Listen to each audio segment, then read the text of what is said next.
وما أرسلناك إلا رحمة للعالمين.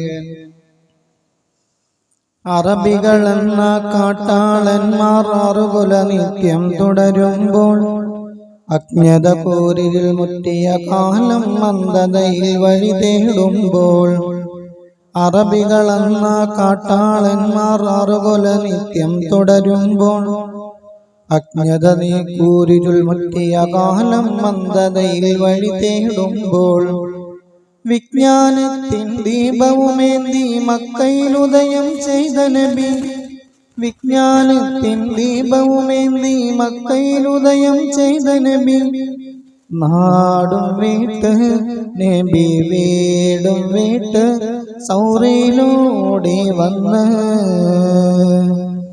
സത്യത്തിൻ കൈത്തിരികളുമായി നേർവഴി കാട്ടിയ തിരുനബിയെ, സ്നേഹത്തിൻ മധുഗാനം പാടി സൗഹൃദമേകിയ തിരുനബിയെ, സത്യത്തിൻ കൈത്തിരികളുമായി നേർവഴി കാട്ടിയ തിരുനബിയെ, സ്നേഹത്തിൻ മധുഗാനം പാടി സൗഹൃദമേകിയ തിരുനബിയെ, കയ്യിൽ വാളുകളേന്തി കൊണ്ടവർ ഓടി തിരയും തിരുനബിയെ, കാണുകില്ല അവർ കാണുകില്ല അവർ കാണുകില്ല.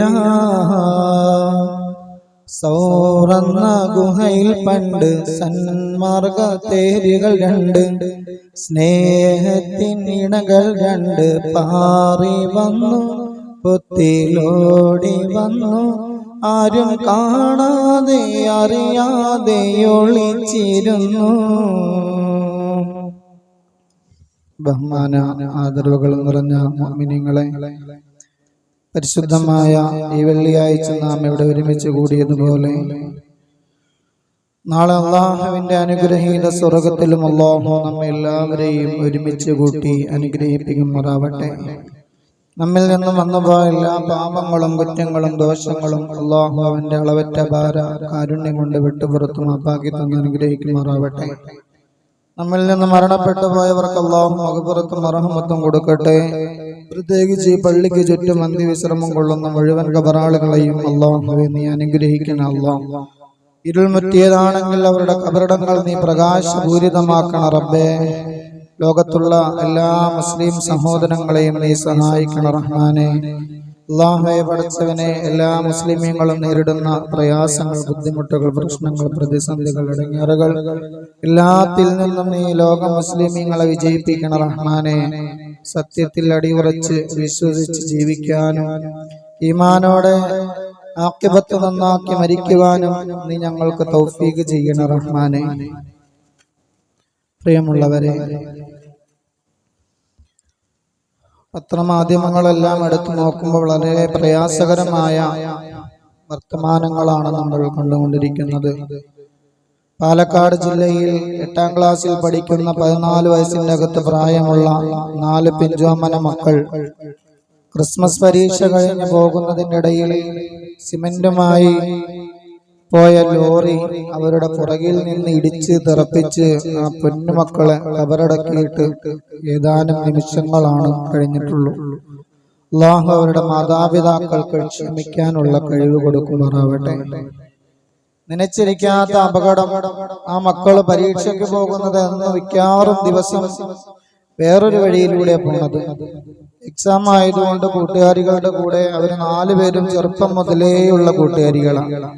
മദ്രസയിലും ഒരുമിച്ച്, സ്കൂളിലും ഒരുമിച്ച്. ഹൈവേയുടെ സൈഡിലൂടെ വരുമ്പോൾ കൃത്യം 1 കിലോമീറ്റർ ഉള്ളൂ വീട് മുതൽ പള്ളിക്കുടം വരെ.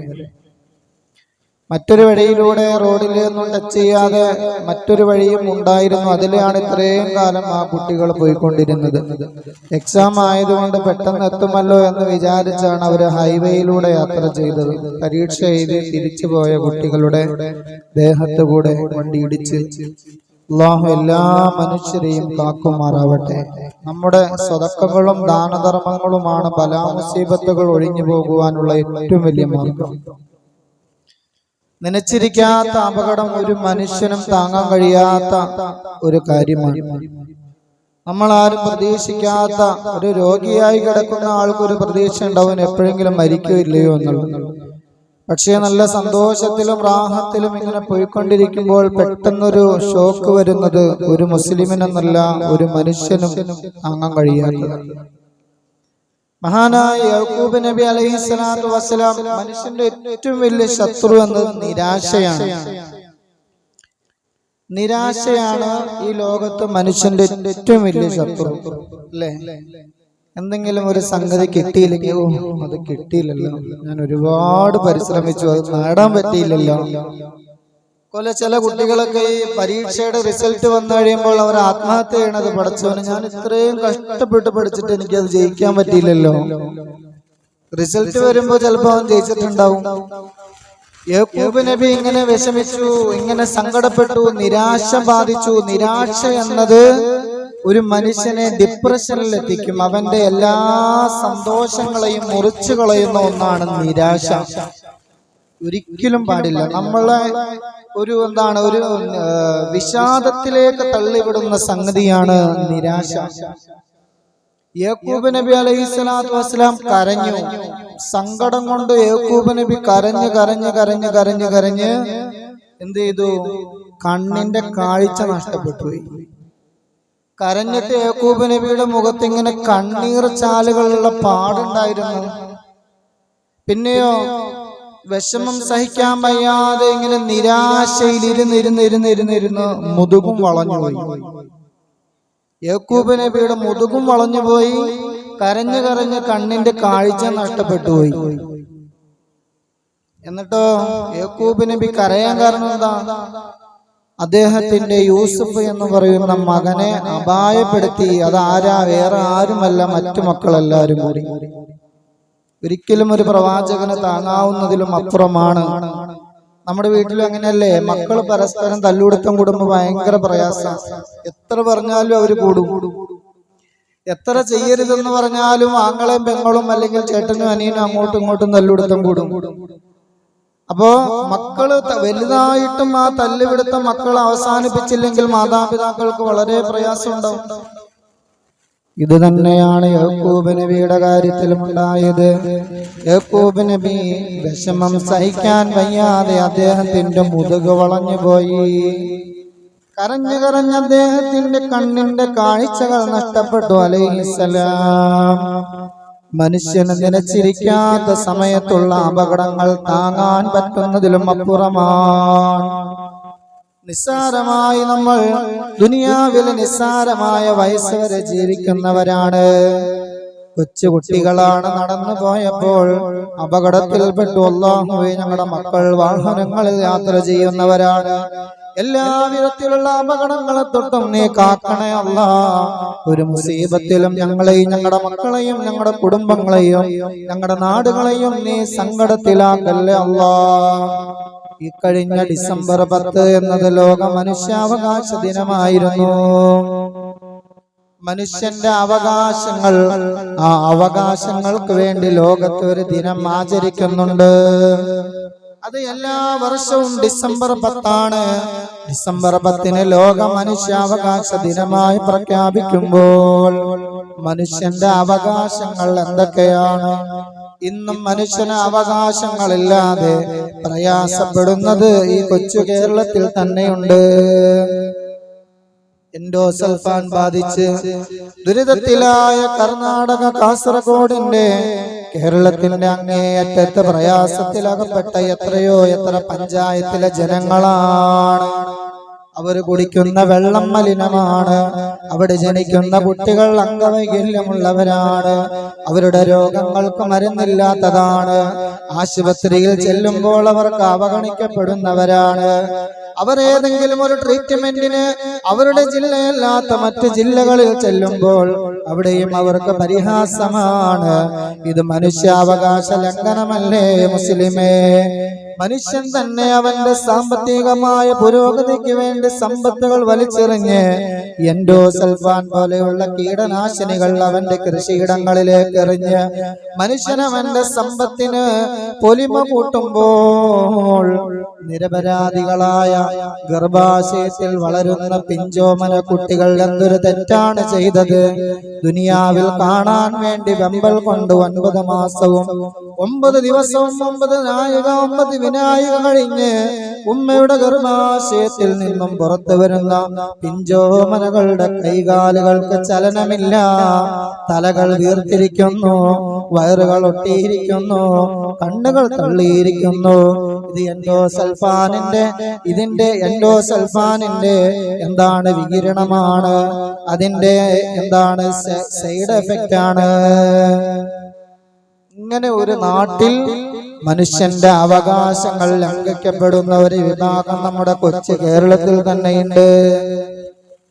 എത്രയോ ജില്ല എന്താണ് കാസർഗോഡ് ജില്ലയുടെ 8ഓളം പഞ്ചായത്തുകളിൽ നമുക്ക് കാണാൻ പറ്റും. ഒരുപാട് പഞ്ചായത്തുകൾ കള്ളാർ, പനത്തടി, പുല്ലൂര്, പെരിയ, മുളിയാർ, ബദിയടുക്ക, കടറുക്ക, വെള്ളൂര്, യന്മാക്കജ്, കുംഭജാൺ, അങ്ങനെ ഒരുപാട് പഞ്ചായത്തുകളിലെ ഇത് കുടുംബങ്ങളിലും നാടുകളിലുള്ള പഞ്ചായത്തുകളിലെ വീടുകൾ എൻഡോസൾഫാൻ ബാധിത പ്രദേശങ്ങളായി അവർ അംഗവൈകല്യങ്ങളും കുട്ടികൾക്ക് കാഴ്ചയില്ലാത്തവരും ഇങ്ങനെ അംഗപരിമിതരുമായി ഇങ്ങനെ കഴിയുന്ന അവസ്ഥ അല്ലാഹു കാത്തുരക്ഷിക്കുമാറാവട്ടെ. മനുഷ്യന്റെ അവകാശങ്ങളെ പരിഗണിക്കണം. മനുഷ്യന്റെ അവകാശങ്ങളെ പരിഗണിക്കുന്ന കാര്യത്തിൽ ഇന്ത്യ രാജ്യത്ത് കടന്നു വരുന്ന ഇന്ത്യ രാജ്യത്ത് നടന്നുകൊണ്ടിരിക്കുന്നത് അനീതിയാണ്. കേരളത്തിലെ ഒരു ഉദാഹരണം പറഞ്ഞെന്ന് മാത്രം. ഇന്ത്യ രാജ്യത്തെ മനുഷ്യാവകാശങ്ങളെ കുറിച്ച് പറയുമ്പോൾ തകർക്കപ്പെട്ട വീടുകൾ 1,53,820 വീടുകളാണ് 365 ദിവസത്തിനുള്ളിൽ ബുൾഡോസർ രാജ് കൊണ്ട് ഇവിടെ തകർക്കപ്പെട്ടത്.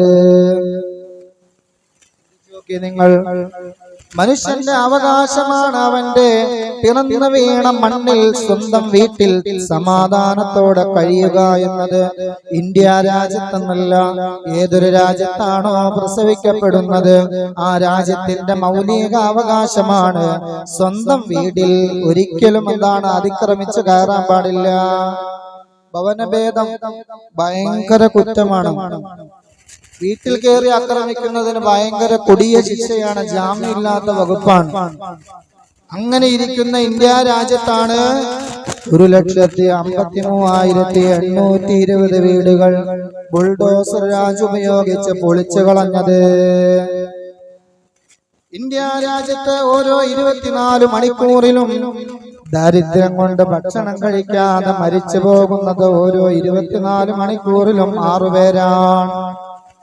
24 മണിക്കൂറിൽ വിശപ്പ് കൊണ്ട് മരിച്ചു പോകുന്നത് 6 പേരാണെങ്കിൽ എന്റെ മുസ്ലിമേ 1,53,820 വീടുകൾ, ഈ വീടുകൾ മുഴുവനും മുസ്ലിമിന്റേതാ. വീടില്ലാതെ നഷ്ടപ്പെട്ടു പോയവർ 7,38,438 പേർക്ക് ഇന്ത്യ രാജ്യത്ത് 366 ദിവസത്തിനിടയിൽ വീടില്ലാതെ നഷ്ടപ്പെട്ടു പോയത്. മനുഷ്യന്റെ ഏതൊരു അവകാശങ്ങളെയാണ് ഇവിടുത്തെ ഭരണാധികാരികൾ വരിവച്ചു കൊടുക്കുന്നത്. ഒരു മനുഷ്യനോടും ഇവിടെ നീതി കാണിക്കുന്നില്ല. മുഴുവനും അനീതിയാണ്, അക്രമമാണ്. എവിടെയും പിടിച്ചു പറയാണ്, എവിടെയും കൊല്ലയാണ്, എവിടെയും കൊലപാതകമാണ്, എവിടെയും അക്രമങ്ങളാണ്. നീതിയുടെ ഒരു തരി തണുപ്പിന് വേണ്ടി ജനങ്ങൾ ഞെട്ടോട്ടമോടുന്ന അവസ്ഥയിലാണ്. നോക്കൂ, നിങ്ങൾ ഇനി അന്താരാഷ്ട്ര തലങ്ങളിലേക്ക് നോക്കൂ. ഫലസ്തീനിലെ പാവപ്പെട്ട നിരപരാധികളായ സ്വന്തം വീടുകളിൽ കഴിയുന്ന യുദ്ധത്തിന് ഞങ്ങളില്ല എന്ന് പറഞ്ഞുകൊണ്ട് അഭയാർത്ഥികളായി സ്കൂളുകളിലും ക്യാമ്പുകളിലുമായി കഴിഞ്ഞിരുന്ന നിരപരാധികളായ മക്കളെ കൊന്നൊടുക്കി. 44,758 പേരെ കൊന്നുകളഞ്ഞു. കണക്കിൽപ്പെടാത്ത വേറെയുമുണ്ട്. നോക്കൂ, പരിക്കേറ്റവർ ലക്ഷക്കണക്കിനാണ്. 10 ലക്ഷത്തിലധികം പേര് പരിക്ക് പറ്റിയവർക്ക് ജീവിതത്തിന്റെ രണ്ടറ്റം കൂട്ടിമുട്ടിക്കാൻ പ്രയാസപ്പെട്ട് സ്വന്തം വീടില്ലാതെ വീടുകൾ മുഴുവനും തകർത്ത് തരിപ്പണമായി നിൽക്കുന്ന അവസ്ഥയാണ്.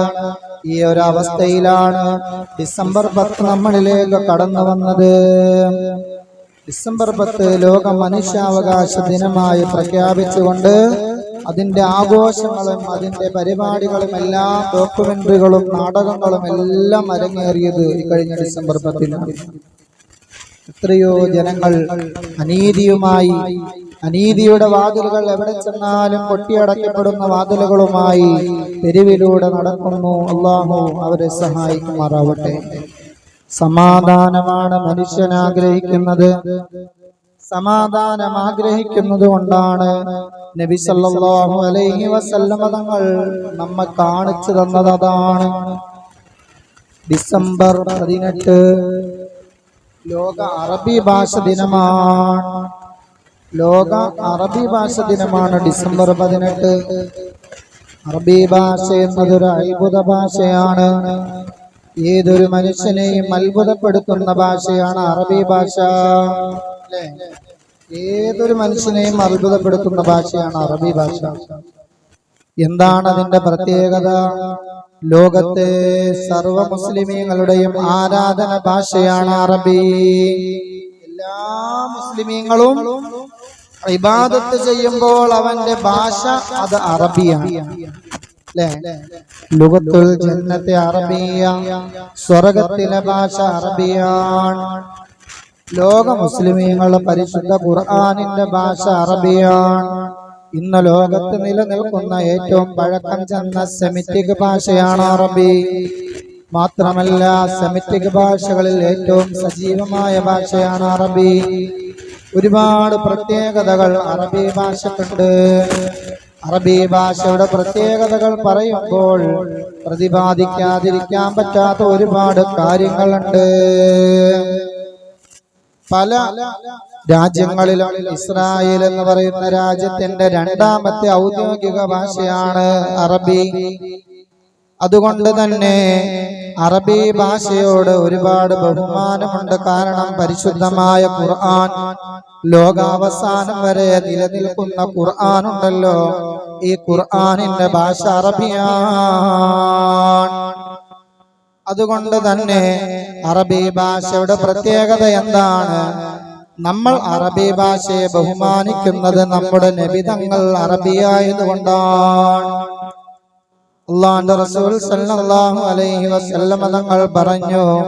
എന്താ പറഞ്ഞത്? നിങ്ങൾ അറബി ഭാഷയെ 3 കാര്യങ്ങൾ കൊണ്ട് ഇഷ്ടപ്പെടണമെന്നാണ്. അനിബ്നു അബ്ബാസ് റളിയല്ലാഹു അൻഹു അന്നഹു ഖാല ഖാല റസൂലുള്ളാഹി സല്ലല്ലാഹു അലൈഹി വസല്ലം അഹിബ്ബുൽ അറബ ലി 3. 3 കാര്യങ്ങൾ കൊണ്ട് നിങ്ങൾ അറബിയെ ഇഷ്ടപ്പെടണം. ഒന്നാമത്തേത് അന്നീ അറബിയുൻ, ഞാൻ എന്താണ് അറബിയാണ്.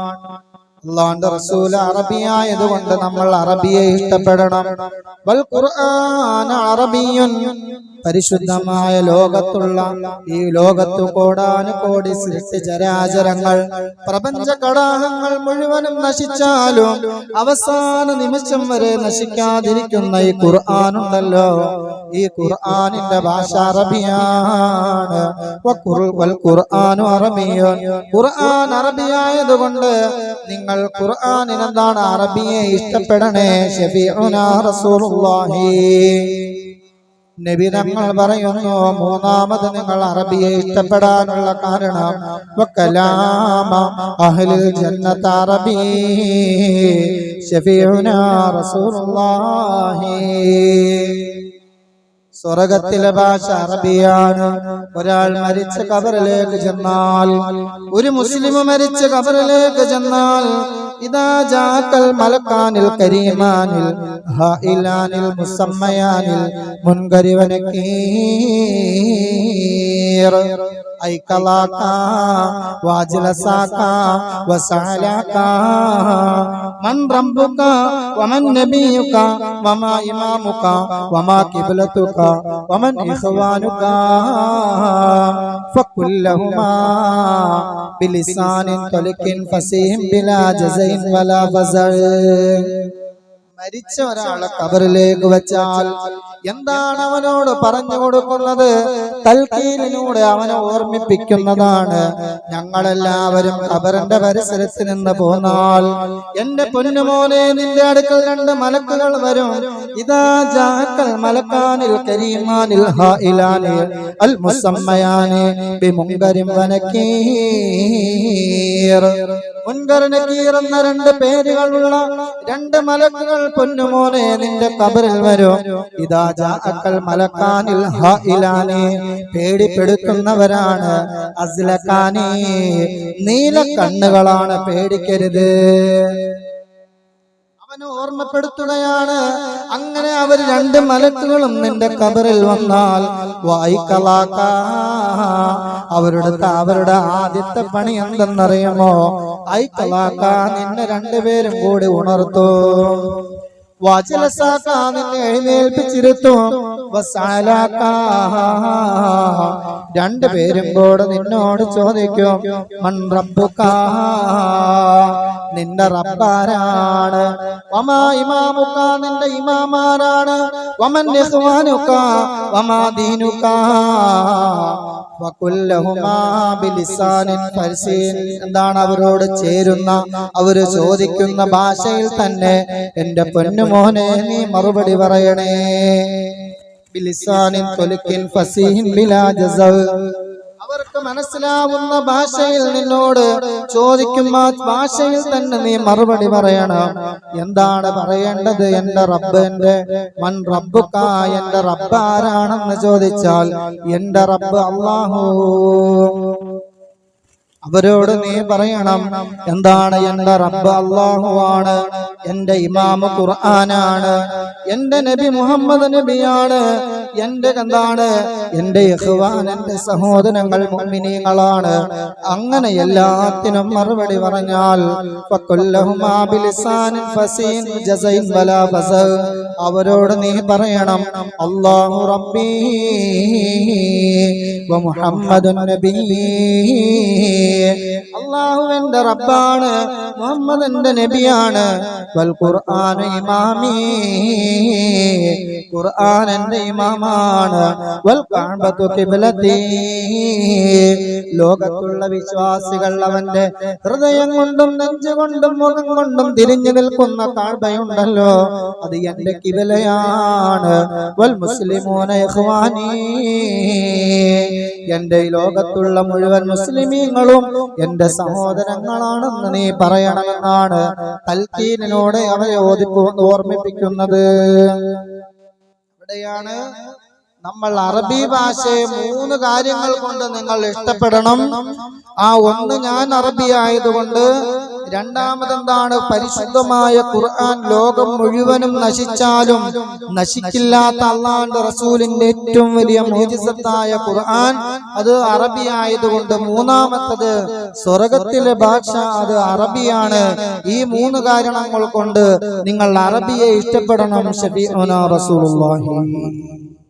അതുകൊണ്ടാണ് നമ്മളുടെയൊക്കെ ലോകത്തുള്ള മുഴുവൻ വിശ്വാസികളും ഓതുന്നത് വജ്ഹത്തു തന്നെയാ, അത്തഹിയാത്ത് തന്നെയാ, ഫാത്തിഹ തന്നെയാ. നമ്മുടെ ഇബാദത്തിന്റെ ഭാഷ അത് അറബിയാണ്. മുസ്ലിമീങ്ങൾ പരസ്പരം കാണുമ്പോഴുള്ള അഭിസംബോധന അസ്സലാമു അലൈക്കും വറഹ്മത്തുള്ളാഹ് അറബിയാണ്. ഇൻഷാ അല്ലാഹും അറബിയാണ്, മാഷാ അല്ലാഹും അറബിയാണ്. നമ്മൾ സംസാരിക്കുന്നതിന്റെ ഇടയിൽ അറബി ഭാഷ ഇങ്ങനെ കിടന്ന് കറങ്ങുന്നുണ്ട്, എവിടെയും അറബിയാണ്. അതുകൊണ്ട് അറബി ഭാഷ, ലോക അറബി ഭാഷ ദിനമാണ് ഡിസംബർ 18-ന്. ഒരുപാട് അത്ഭുതങ്ങളുള്ള ഉദാഹരണത്തിന് അറബി ഭാഷയിൽ ഒരുപാട് വാക്കുകളുണ്ട്, അത്ഭുതങ്ങളാണ്. ലോകത്ത് വലിയൊരു ജനവിഭാഗത്തിന്റെ മാതൃഭാഷയാണ് അറബി. 2021 കണക്ക് പ്രകാരം 46 കോടി ജനങ്ങളുടെ മാതൃഭാഷയാണ് അറബി. ഇന്ത്യയില് മൊത്തം 18 കോടി മുസ്ലിമീങ്ങൾ, 160 കോടി ജനങ്ങളിൽ 18 കോടി മുസ്ലിമീങ്ങളാണ്. ലോകത്തുള്ള മുഴുവൻ ജനസംഖ്യയുടെയും 46 കോടി ജനങ്ങൾ, 1000ന്റെ അടുത്ത കോടി ജനങ്ങളുണ്ട് ലോകത്ത് മുഴുവനും. 46 കോടി ജനങ്ങളുടെ മാതൃഭാഷയാണ് അറബി. 27 രാജ്യങ്ങളുടെ ഔദ്യോഗിക ഭാഷയാണ് അറബി. സംസാരിക്കുന്നവരുടെ എണ്ണപ്രകാരം ലോകത്തെ 4ാമത്തെ ഭാഷയാണ് അറബി. കൂടാതെ ലോകത്ത് മറ്റനേകം ഭാഷകളിൽ അറബി ലിപിയും വാക്കുകളും ഉപയോഗിക്കപ്പെടുന്നു. ഉറുദു ഭാഷയാണ് അറബിയോട് ഏറ്റവും സാമീപ്യമുള്ള ഭാഷ. ഒരുപാട് പ്രത്യേകതകളുണ്ട്. ഈ ഭാഷയെ നമ്മൾ ഖിയാമത്ത് നാൾ വരെ മുസ്ലിമായി ജീവിക്കുന്ന ഏതൊരാൾക്കും അറബി എന്നത് എല്ലാവർക്കും മദ്രസാ തലം തന്നെ അറിയാവുന്ന ഒരു പുണ്യമായ അമലാണ്. അതുകൊണ്ട് അറബിയെ നമ്മൾ ഇഷ്ടപ്പെടണമെന്നാണ് ശഫീഉനാ റസൂലുള്ളാഹി. അപ്പൊ അതിന്റെ ഇടയിൽ മനുഷ്യൻ സമാധാനമാണ് ആഗ്രഹിക്കുന്നത്. ഏതൊരു മനുഷ്യനും ആഗ്രഹിക്കുന്ന സമാധാനം അല്ലേ? ഹയ്യിനാ റബ്ബനാ ബിസ്സലാം, ഹയ്യിനാ ഞങ്ങളെ നീ ജീവിപ്പിക്കണം, റബ്ബനാ ഞങ്ങളുടെ റബ്ബേ ബിസ്സലാം സുരക്ഷിതമായി ജീവിപ്പിക്കണമെന്നാ നമ്മുടെ നിസ്കാരത്തിലെ ദുആ. നിസ്കാരം കഴിഞ്ഞാൽ നമ്മൾ പറയും അസ്തഗ്ഫിറുല്ലാഹൽ അലീം എന്ന് 3 പ്രാവശ്യം പറയുന്നത് നബിതങ്ങളുടെ സുന്നത്താണ്. സലാം വീട്ടി ഉടനെ നബിതങ്ങൾ പറയുന്ന ആദ്യത്തെ വാക്കാണ് അസ്തഗ്ഫിറുല്ലാഹൽ അലീം. അന്ന നബിയ സല്ലല്ലാഹു അലൈഹി വസല്ലം കാന ഇദൻ സറഫ മിൻ സ്വലാത്തിഹി, നിസ്കാരത്തിൽ നിന്ന് നബിതങ്ങൾ സലാം വീട്ടിയാൽ ഇസ്തഗ്ഫറ 3 പ്രാവശ്യം അവിടുന്ന് അസ്തഗ്ഫിറുല്ലാഹൽ അലീം എന്ന് പറയൂ. എന്നിട്ട് നബി തങ്ങൾ പഠിപ്പിക്കുന്നു അല്ലാഹുമ്മ അന്തസ്സലാം വ മിൻകസ്സലാം തബാറകത യാ ദൽ ജലാലി വൽ ഇക്റാം. ഹദീസാണ്, നമ്മൾ പറയുന്ന വാക്കാണ്. സമാധാനമാണ് നമ്മൾ ആഗ്രഹിക്കുന്നത്. ശരീരം കൊണ്ട് ചെയ്യുന്ന ഇബാദത്തുകളിൽ ഏറ്റവും ശ്രേഷ്ഠമായ അമല് അത് നിസ്കാരമാണ്. നിസ്കാരം കഴിഞ്ഞ് നമ്മൾ ആദ്യമായി അള്ളാഹുവിനോട് പറയുന്നത് അള്ളാഹുവേ ഞങ്ങൾക്ക് സുരക്ഷിതമായ ഒരു ജീവിതമാണ്. എല്ലാവരും ആഗ്രഹിക്കുന്നതും അത് തന്നെയാണ്. സമാധാനപൂർവമായ ജീവിതമാണ് നമ്മൾ ആഗ്രഹിക്കുന്നത്. അതിനു വേണ്ടിയുള്ള നെട്ടോട്ടത്തിൽ മികച്ച സൗകര്യങ്ങൾ എന്നാണ് പലരുടെയും ജീവിതത്തിൽ വ്യത്യാസങ്ങൾക്കനുസരിച്ച് കാണാം. എവിടെയാണ് സമാധാനം? എന്തിനാലാണ് സമാധാനം? എങ്ങനെയാണ് സമാധാനം? സമാധാനം തേടി ഇന്ന് ജനങ്ങൾ ഇന്ന് എത്തിപ്പെട്ടിരിക്കുന്നത് കുറേ അബദ്ധങ്ങളുടെ മുന്നിലാണ്. ചിലരുടെ സമാധാനം അത് ലഹരിയിലാണ്. ചിലർ സമാധാനം അവരുടെ വായിലിങ്ങനെ ആൺസ് ഇങ്ങനെ ഇട്ടുണ്ട്, ഇവിടെ മാത്രം ഇങ്ങനെ മുളച്ചിരിക്കണ്ടോ. ചിലരുടെ ഹോബി ഏതാണ്? ഇങ്ങനെ ആൺസ് ഇങ്ങനെ ചുണ്ടിങ്ങനെ പൊക്കിയിട്ട് അതിന്റെ ഉള്ളിൽ ഇങ്ങനെ ഈ സാധനം ശേഖരിച്ച് ബിസ്മീൻ ചൊല്ലി എന്താണ് ഇത്തികാഫിന്റെ നെയ്യത്തും വെച്ചത് അങ്ങനെ അവിടെ ഇരുന്നോളും മണിക്കൂറുകളോളം. അതിങ്ങനെ ഇരിക്കണ്ടാവും ചുണ്ട്. ചിലർക്ക് ബീഡിയാണ്, ചിലർക്ക് എന്താണ് ഹാൻസും പാൻപരാഗും കഞ്ചാവും ഇങ്ങനെ മയക്കുമരുന്നിലാണ്. കുല്ലു മുസ്കിരിൻ ഹറാം, ലഹരി മുഴുവനും ഹറാമാണ്. വകുല്ലു ഹറാമിൻ ഫിന്നാർ, എല്ലാ ഹറാമുകളും നരകത്തിലാണ്. ശഫീഉനാ റസൂലുള്ളാഹി. ലഹരിയുള്ള എല്ലാ സാധനങ്ങളും ഹറാമാണ്. ചിലർക്ക് വൈറ്റ്നറാണ്. വൈറ്റ്നർ ശരീരത്തിൽ മുറിവുണ്ടാക്കിയിട്ട് ആ മുറിവിൽ വൈറ്റ്നർ തേച്ച് വെക്കുന്നത് ഒരുതരം ലഹരിയാണ്. ഇപ്പോൾ MDMA പോലെയുള്ളത് നിസ്സാര മില്ലിഗ്രാം മതി. നാവിന്റെ അടിയിലോ മുറിവിലോ എവിടെയെങ്കിലും ആ സാധനം വച്ചാൽ മണിക്കൂറുകളോളം നമ്മുടെ ശരീരത്തിന്റെ നിലവിലുള്ള പവർ 2-3 ഇരട്ടി മണിക്കൂറുകളോളം നിൽക്കുന്നതാണ്. ചിലർക്ക് അവരുടെ സമാധാനം ലഹരിയിലാണ്, മറ്റു ചിലർക്ക് കളിയിലും മൊബൈലിലുമാണ്. കോഴിക്കോട് 14 വയസ്സിന്റെ അകത്തുള്ള പൊന്നുമോൻ അവനെ യത്തീംഖാനയിൽ കൊണ്ടുപോയി ആക്കിയതാണ്.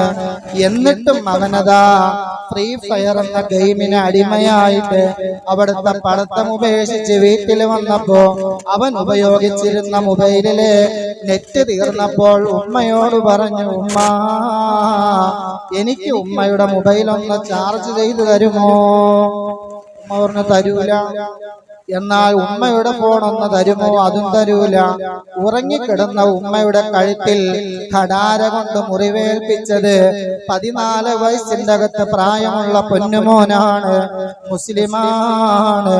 ലോകത്തിന്റെ പോക്കൊന്നു നോക്കൂ. വിനോദം എന്നത് ചിലർക്കത് മൊബൈലിലാണ്. ചിലരുടെ സമാധാനം നാട് വിട്ടു പോകുന്നതിലാണ്. മറ്റു ചിലരുടെ സമാധാനം ലോണും കടവും എടുത്ത് ഇങ്ങനെ സാധനങ്ങളോ സാമഗ്രികളോ ശേഖരിക്കുന്നതിലാണ്. വീടുകൾ ഇങ്ങനെ ഉണ്ടാക്കി മറ്റുള്ളവൻ എങ്ങനെയാണോ അവിടെ ബെൻസ് മേടിക്കുമ്പോൾ ഇവിടെ ഓടി മേടിക്കും, അവിടെ മറ്റ് ലാൻഡ്സിൽ മേടിക്കുമ്പോൾ ഇവിടെ ക്രൂസിനർ മേടിക്കും. അവിടെ എന്താണ് ഇങ്ങനെ ഓരോ അവന്റെ ആഡംബരം എങ്ങനെയാണോ അവൻ ജീവിക്കുന്നത് അതിലപ്പുറം ബാങ്കിൽ നിന്ന് ലോണൊക്കെ എടുത്ത് വീടിന്റെ ആധാരം വെച്ച് പെണ്ണുമ്പിള്ളയുടെ സ്വർണം പണയം വെച്ച് എല്ലാം അടിച്ച് പൊളിച്ച് നടക്കും. അവസാനം അവന്റെ കാലം കഴിയാറാകുമ്പോഴേക്കും ജപ്തിയും വരും. പിന്നെ അനുഭവിക്കുന്നത് മൊത്തം മക്കളാണ്. ഒരിക്കലും നമ്മൾ നമ്മളെക്കാൾ മുകളിലുള്ളവരോട് നിങ്ങൾ നോക്കല്ലേ. സമാധാനം എന്നത് ചിലർക്ക് അങ്ങനെയാണ്, മറ്റു ചിലർക്കോ അതിലെല്ലാം മറ്റു ചിലർക്ക് പരിന്താണ് സമാധാനം എന്ന് പറഞ്ഞാൽ. ചിലര് പറയുമ്പോ 10ാം ക്ലാസ് കഴിഞ്ഞാൽ സമാധാനായി, പിന്നെ ഒന്നും പേടിക്കണ്ട, SSLC കഴിഞ്ഞാൽ പിന്നെ സമാധാനായി. ചിലര് പറയും SSLC കഴിഞ്ഞാൽ ഏതൊരു പരീക്ഷയാണ് സമാധാനത്തോടെ. ചിലര് പറയും കല്യാണം കഴിഞ്ഞാൽ സമാധാനമായി. ചിലര് പറയും ഒരു ജോലി കിട്ടിയെങ്കിൽ സമാധാനമായി. ഇവിടെയെല്ലാം സമാധാനമുണ്ടോ? എവിടെയാണ് സമാധാനം? സമാധാനം എന്നത് അല്ലാഹുവിന്റെ റസൂൽ പറഞ്ഞു, യാ അബൂദർ അത്തറാ കസറത്തുൽ മാലി ഹുവൽ ഗിന. സമ്പത്ത് കൂടുന്നതാണോ സമാധാനം? അബൂദറേ, കസറത്തുൽ മാലാണോ നീ സമ്പത്ത് കൂടിയിട്ടുള്ള ആളെയാണോ നീ വലിയ സമാധാനിയായിട്ട് കാണുന്നത്? ഖുൽതു നഅം യാ റസൂലല്ലാഹ്. അബൂദർ പറഞ്ഞു, നബിയെ അതെ, സമ്പത്തൊക്കെ ഉണ്ടെങ്കിൽ അതാണല്ലോ. കാല നബി തങ്ങൾ പറഞ്ഞു, ഫതറാ ഖില്ലത്തുൽ മാലി ഹുവൽ ഫഖറു. മോനെ അബൂദറേ, സമ്പത്തില്ലാത്ത അവസ്ഥയാണോ നീ ദാരിദ്ര്യമായിട്ട് കണക്കാക്കുന്നത്? തങ്ങൾ പറഞ്ഞു, യാ റസൂലല്ലാഹ്, ഞാൻ അങ്ങനെയാണ് വിശ്വസിച്ചിരിക്കുന്നത്. നബി തങ്ങൾ പറഞ്ഞു, ഇന്നമൽ ഗിനാ ഗിനൽ ഖൽബി വൽ ഫഖറു ഫഖറുൽ ഖൽബി ശഫീഉനാ റസൂലുള്ളാഹി. സമ്പന്നത എന്ന് പറഞ്ഞാൽ എന്റെ മനസ്സിലുള്ളതാണ് സമ്പന്നത. ഉള്ളത് കൊണ്ട് തൃപ്തിപ്പെടാൻ എനിക്കൊരു മനസ്സുണ്ടെങ്കിൽ ഈ മനസ്സിനുടമയായ ഞാനാണ് ഈ ദുനിയാവിൽ ഏറ്റവും വലിയ സമ്പന്നൻ. നബി തങ്ങൾ പറഞ്ഞു, ഇന്നമൽ ഗിനാ, സമ്പത്ത് എന്ന് പറഞ്ഞാൽ ഒരുപാട് സമ്പാദ്യമുള്ളവനല്ല. അബൂദർറേ, ഗിനൽ ഖൽബി, നിനക്ക് പ്രഭാതത്തിൽ എഴുന്നേൽക്കുമ്പോൾ ആരോഗ്യമുണ്ടോ? അന്നത്തെ ദിവസം നീ നിർഭയനാണോ? ബോംബുകളെ തൊട്ടും വെടിക്കോപ്പുകളെ തൊട്ടും പീരങ്കികളെ തൊട്ടും ബുൾഡോസർ രാജിനെ തൊട്ടും നീ എഴുന്നേൽക്കുമ്പോൾ സമാധാനമുള്ളവനാണോ? അന്ന് എഴുന്നേൽക്കുമ്പോൾ നിനക്ക് ആരോഗ്യമുണ്ടോ? മാത്രമല്ല ആ ദിവസത്തിലുള്ള നിന്റെ ഭക്ഷണം നിന്റെ കയ്യിലുണ്ടോ? എന്നാൽ അവനാണ് ഏറ്റവും വലിയ സമാധാനി. ഖാല റസൂലുള്ളാഹി. ഉള്ളത് കൊണ്ട് ജീവിക്കാൻ പഠിക്കണം. ഒരു ജീവിതത്തിൽ ഒരു നിസാര ശമ്പളത്തിന് ജോലി ചെയ്യുന്ന ആളാണെങ്കിലും ഉള്ള സമ്പത്ത് കൊണ്ട് തൃപ്തിപ്പെടണം. മറ്റുള്ളവന്റെ കണ്ട് അസൂയപ്പെട്ട് അവനേക്കാളും വലുതെന്ന് ഞാൻ മേടിക്കാം ഒരിക്കലും ചിന്തിക്കരുത്. നമ്മളിൽ താഴെയുള്ളവരിലേക്ക് നമ്മൾ നോക്കിയാൽ നമ്മൾ വലിയ സമ്പന്നനാണ്. അതുകൊണ്ട് മുസ്ലിമേ, ദിവസങ്ങൾ അതാ നമ്മളിൽ നിന്നും എണ്ണി തിട്ടപ്പെടുത്തിയാണ് അല്ലാഹു വിട്ടിരിക്കുന്നത്. ഏതാനും ചില ദിവസങ്ങൾ മാത്രമേ ഈ ഭൂമിയിൽ നമ്മൾ ജീവിക്കുകയുള്ളൂ. ഒരാളുടെയും ഒരു ആയുസ്സിനും ഗ്യാരണ്ടിയില്ല. അതുകൊണ്ട് എല്ലാവരും അവരുടെ ഈമാനികമായ അള്ളാഹുവിലേക്ക് ദിക്റുകൾ കൊണ്ടും സലാത്തുകൾ കൊണ്ടും അടുക്കണം. അല്ലാഹു തആല തൗഫീഖ് ചെയ്ത് അനുഗ്രഹിക്കുമാറാവട്ടെ. സമാധാനത്തിന് വേണ്ടി ലോക ജനതയ്ക്ക് എപ്പോഴും, പ്രത്യേകിച്ച് ഇന്ത്യ രാജ്യത്ത് അതീവ ഗുരുതരമായി ഉത്തരേന്ത്യയിലൊക്കെ ബുൾഡോസർ രാജ് ഉപയോഗിച്ച് നിരപരാധികളായ പാവങ്ങളുടെ വീടുകൾ 1.5 ലക്ഷത്തോളം വീടുകളാണ് ഒരു കൊല്ലത്തിന്റെ ഇടയിൽ തകർത്തത്. അല്ലാഹു കാത്ത് രക്ഷിക്കുമാറാവട്ടെ. മരണപ്പെട്ട മാതാപിതാക്കൾക്ക് ദുആ ചെയ്യാൻ 3 സഹോദരന്മാർ സംഭാവന, പ്രത്യേകം ദുആ ചെയ്യാൻ 1 സഹോദരൻ സംഭാവന, അതുപോലെ സോളാറിലേക്ക് ഒരു സഹോദരൻ 2000 രൂപ, ഒരു 3 സ്വലാത്ത്.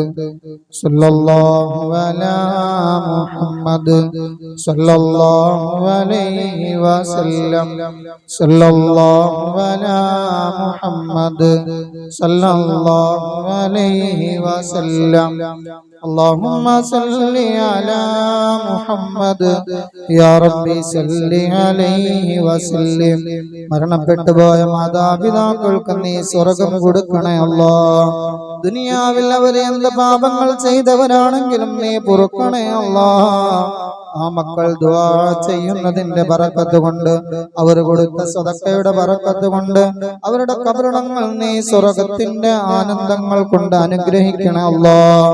സ്വർഗീയ അനുഭൂതികൾ കൊണ്ട് നിറയ്ക്കണേ അല്ലാഹ്. അല്ലാഹുവേ, അവരുടെ പരലോക ജീവിതം നീ സന്തോഷത്തിലാക്കണേ അല്ലാഹ്. അല്ലാഹുവേ, 3 സഹോദരന്മാർ സംഭാവന ചെയ്തത് മാതാപിതാക്കൾക്ക് വേണ്ടിയാണ്. ജീവിച്ചിരിക്കുന്നവരെങ്കിൽ നീ ആഫിയത്ത് കൊടുക്കണേ അല്ലാഹ്, ആരോഗ്യം കൊടുക്കണേ അല്ലാഹ്.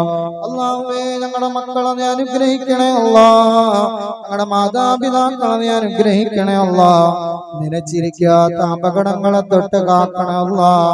ആകസ്മിക മരണങ്ങളെ തൊട്ട് കാക്കണേ അല്ലാഹ്. അല്ലാഹുവേ, പ്രത്യേകമായി ദുആ ചെയ്യാൻ പറഞ്ഞവരുണ്ട് റഹ്മാനെ.